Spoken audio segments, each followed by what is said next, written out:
To everyone, hello. I invite you to listen to a life story about Nora and Chris. Please subscribe to my channel. It will be my pleasure. Nora came home agitated but determined. Her love for her husband was fading. And something had to be done about it, right? Something has to be done.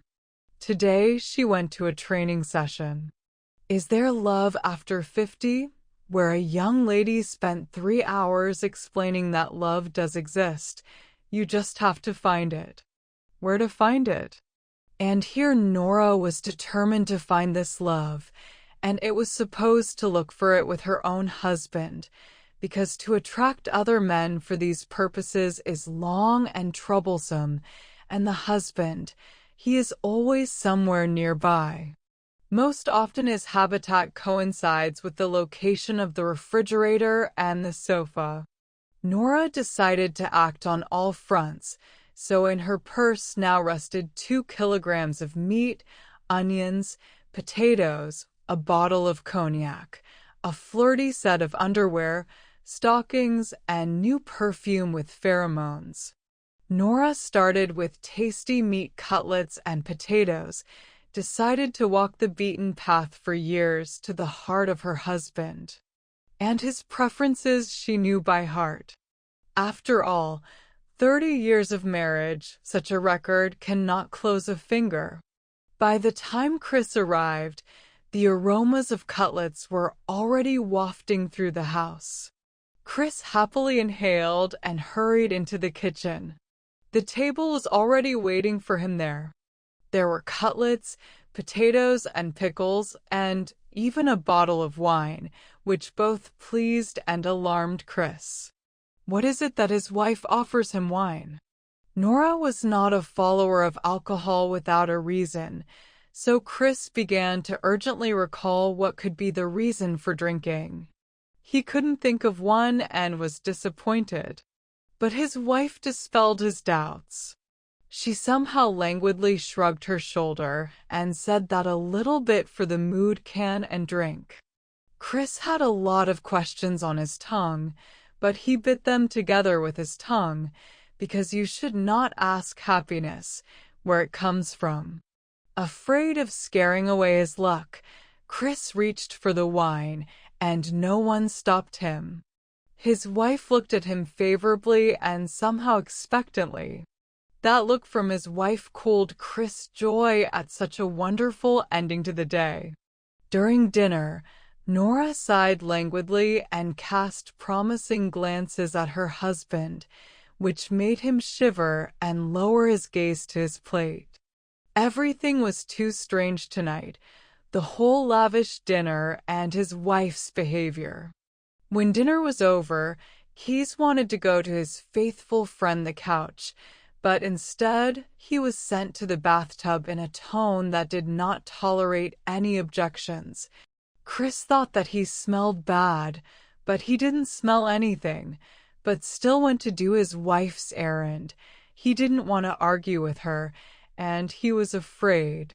She was too mysterious today. After the bath, Chris, squeaking with cleanliness, intended to go to the sofa, but was intercepted by his wife, who took him to the bedroom. There she pushed Chris on the bed, grimly and solemnly whispered, "Wait," and went somewhere, rustling a bag. Chris felt quite uncomfortable. He huddled in the corner of the bed and listened anxiously to the sounds coming from behind the door. It was a long wait, so Chris was already tired of fidgeting and started to fall asleep when Nora came into the room. She was wearing a beautiful set of lingerie, stockings that she kept pulling up, and doggy slippers on her feet. "What are you doing?" Chris cringed against the headboard as his wife began to slowly approach him with the most bloodthirsty expression on her face.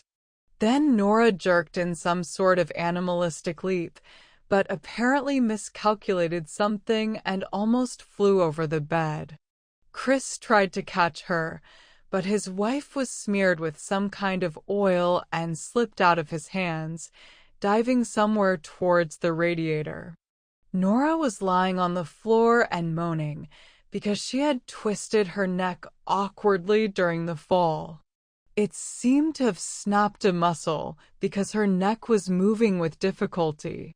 Chris tried to lift her up, but she slipped out of his arms twice, and the third time they both collapsed, and Nora got a good bump on her tailbone, pressed down on top of her husband. The position, although promising, was not the right one for the moment. Nora wanted to breathe and lie on the soft, which she had asked her embarrassed spouse to do.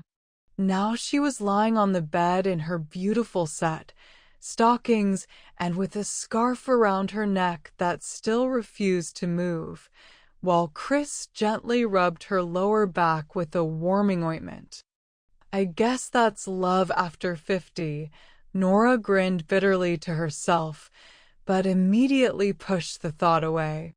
And she was not old yet, and in general she was still capable of much. Here the neck will let go, the lumbar will pass, and she will try again, but with the existing experience. The seduction of her husband didn't quite work out this time, but she'll make up for it. Well, it is necessary to resuscitate the love of her and her husband. She will wear seductive stockings and fragrant perfume next time. After all, they are both to blame for the fading of love, but you need to make an effort and everything will come back. Chris will still be grateful to her for her first steps. There will be new joys. Do you think that after 50, there are feelings between spouses who have lived side by side for many years? Living side by side? Write about it. And please subscribe. There will be many more interesting life stories on the channel. And like or dislike.